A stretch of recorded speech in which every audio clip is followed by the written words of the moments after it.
Si l'année dernière, le Conservatoire botanique national et Centre permanent d'initiative pour l'environnement de Mascaran fêtait sa 30e année, cette année, l'antenne de Mayotte du CBNM célèbre ses 10 ans sur le territoire, l'occasion de mettre en avant le parcours de l'association sur l'île depuis son installation.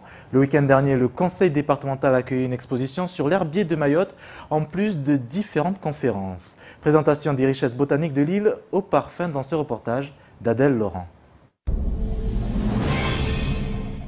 On recense dans le monde 34 hotspots de la biodiversité et Mayotte en fait partie. Avec ses 793 espèces végétales indigènes et ses 44 espèces uniques au monde, la flore de l'île est en effet exceptionnelle. Mais cette richesse est menacée, notamment par la pression démographique et les défrichements. Nous avons encore des espèces à Mayotte qui ne sont pas connues de la science, c'est-à-dire qui n'ont pas de nom scientifique, pour lesquelles il faudrait bien évidemment travailler, notamment pour aboutir à des descriptions et donc les nommer, mais surtout pour justement les intégrer dans les politiques publiques. C'est surtout la protection des espèces. Nous savons que certaines espèces ont déjà disparu à Mayotte. L'idée, ça serait d'éviter que d'autres espèces disparaissent et encore mieux celles qui ne sont même pas encore connues qui disparaissent avant même d'être connues, donc ça serait vraiment dommage. Et si l'antenne mahoraise du Conservatoire botanique national de Mascarin a permis depuis 10 ans de collecter et de recenser le patrimoine naturel de l'île, son rôle est aussi de le préserver et pour cela, le CBNM utilise 2 méthodes de conservation. C'est la conservation qu'on appelle ex situ qui consiste en fait à faire une sauvegarde de ces espèces patrimoniales, rares, endémiques, menacées, en dehors de leur milieu naturel. Alors c'est compliqué parce qu'il faut récolter les semences, arriver à les faire germer et à trouver des itinéraires techniques pour produire des plants de ces espèces et ensuite réaliser des collections conservatoires de ces espèces.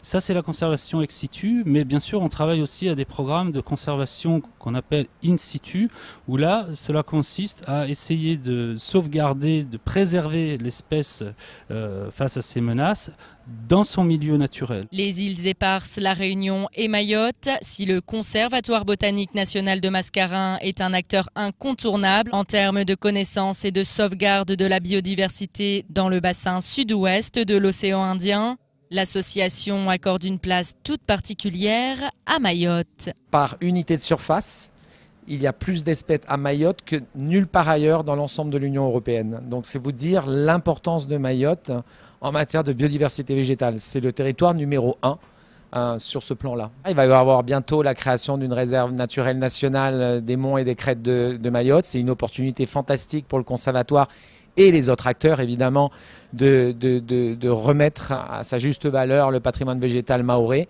le faire connaître, en faire une attraction écotouristique. Et Mayotte pourrait devenir vraiment un hotspot de l'écotourisme à l'échelle mondiale. Et si les écosystèmes sont à préserver pour leurs valeurs esthétiques et spirituelles, ils le sont aussi pour leurs valeurs économiques, et en particulier à Mayotte. Préserver la forêt de Mayotte, c'est préserver le lagon des risques d'érosion et d'envasement, et c'est donc préserver tout l'aspect économique de valorisation du lagon, touristique, mais la pêche aussi, donc des conséquences aussi alimentaires. Préserver la forêt, c'est aussi préserver les insectes. Si la forêt disparaît, les insectes, des pollinisateurs vont disparaître. Et ces pollinisateurs, n'oubliez pas qu'on en a besoin. C'est eux qui fécondent les fleurs que nous cultivons. C'est eux qui nous permettent de nous alimenter, d'obtenir des graines et des fruits au quotidien. Et ça, on a trop tendance à l'oublier. Et si depuis 10 ans, le CBNM veille à la préservation des richesses botaniques de l'île, pour conserver réellement cette flore exceptionnelle, l'implication réelle des collectivités locales, des pépiniéristes, mais aussi de l'entièreté de la population reste primordiale. Et au vu du nombre de visiteurs venus samedi matin, on peut se dire que le chemin est encore long. Bonsoir Pierre Bellucci. Bonsoir Sonny, bonsoir. Effectivement, comme Adèle Laurent le dit, le chemin est encore long pour sauvegarder notre nature à Mayotte. Oui, alors je crois que le chemin est encore long, mais je pense qu'il y a une véritable prise de conscience effectivement, ça a été évoqué dans le sujet, l'environnement. Il y a un écosystème à préserver, et puis cet écosystème il englobe beaucoup de choses, et l'économie, le tourisme, effectivement c'est important. Les touristes, lorsqu'ils arrivent et qu'ils voient des déchets partout, on a une île qui est absolument splendide, on l'a dit, l'un des hotspots de la biodiversité mondiale. Enfin, on n'en a pas forcément conscience. Alors je pense qu'il y a une vraie prise de conscience, notamment de la part des autorités locales aussi, pas que nationales. On voit que Nicolas Hulot a décidé d'instaurer une réserve naturelle. Ça, c'est important. On se demande pourquoi ça n'a pas été fait avant. En tout cas, il y a des vraies actions qui sont menées sur le terrain. Effectivement, elle le précise à la fin, il y avait 10 personnes qui étaient là.